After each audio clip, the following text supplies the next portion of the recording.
Una po sa ating mga balita, hindi nabigo ang sambayanan sa naging State of the Nation address ni Pangulong Ferdinand R. Marcos Jr.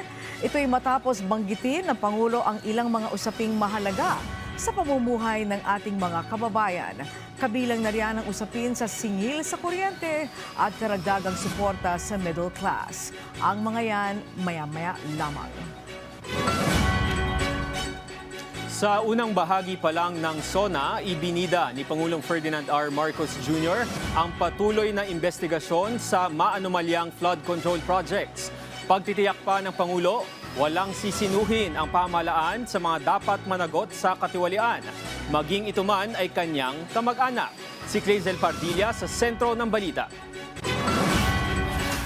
At dumating na tayo sa punto na ayon sa Ombudsman, ay malapit na ang paghain ng patong-patong na kaso labang sa dating speaker. Masakit man sa akin ito, ngunit kailangan nating gawin ang tama. Pinangalanan ni Pangulong Ferdinand R. Marcos Jr. sa kanyang ikalimang State of the Nation Address o SONA ang kanyang pinsan at dating House Speaker Martin Romualdez na malapit ng sampahan ng patong-patong na kaso ng Ombudsman kaugnay ng maanumalyang mga proyekto kontra baha. Gaya ng aking ipinangako sa inyo, nagsagawa tayo ng malawakan at malalimang investigasyon na walang pagkikiling kahit kanino man. Masusi nating sinuri at sinundan kung saan tayo itinuro ng ebidensya. Lahat ng kailangan gawin ay ginawa natin upang matuntun ang punot dulo. Hindi lamang kadugo pero taga-suporta rin ni Pangulong Marcos si Romualdez sa politika. 3 taon siyang tumayo bilang House Speaker at ngayon sinasabing sentro umano ng bilyones na kickback sa flood control scam. Hindi ako pangulo ng aking pamilya. Hindi ako pangulo ng aking kaibigan.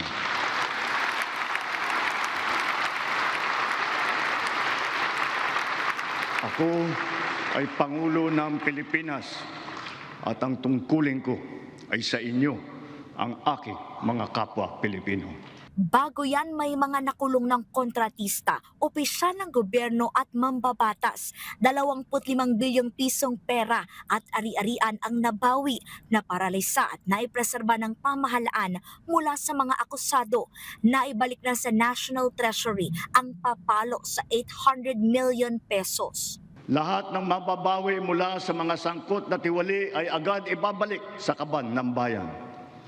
Ipinapaubayan na natin ang pag-uusig sa Ombudsman at sa ating mga pinalakas na National Prosecution Service. Nananalig din tayo sa makatarungang hatol ng hukuman. Makakaasa kayo na ang gulong ng hustisya ay tumatakbo.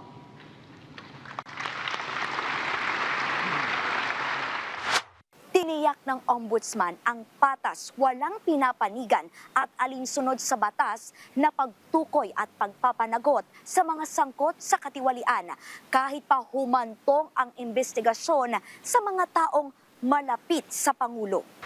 Sa harap ng paglaban sa katiwalian, patuloy ang pag-ahon ng gobyerno sa mga labis na tinamaan ng mahal na presyo ng gasolina na nagdulot ng pagsirit sa presyo ng mga pilihin, dulot ng gera sa gitnang silangan. Ang lahat ng mga ahensya ay inatasang magtipid at pagtuunan mabuti ang mga programa na mas mahalaga sa pagtugon sa mga epekto ng krisis.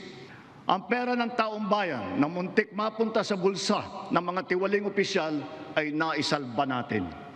At sa halip na magamit natin ay nagamit natin sa mabuti at para sa tunay na kapakanan ng mamamayan. Karagdagang 58 bilyong pisong pondo ang inilabas para mapabilis at mapalawak ang pagbibigay ng tulong pinansyal at saklolo sa mga OFW, tsuper at operator, consumer, magsasaka at mangingisda na sinalpok ng pagsipa ng presyo ng langis. Sa kanyang SONA, inanunsyo ng presidente ang paglalagak ng 60 billion pesos na pondo na magtutusto sa pinalawig na uplift na magtatagal hanggang sa katapusan ng taon. Ngayon, ipipihit natin ang mga programa sa mas nangangailangan nating kapwa Pilipino para naman mas malawak at mas marami ang maaabot ng tulong.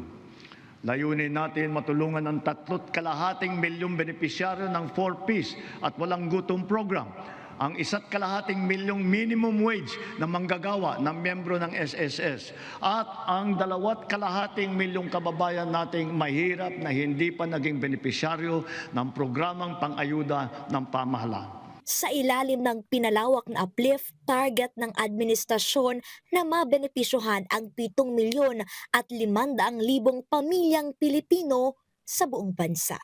Kalezal Pardilia para sa Bayan.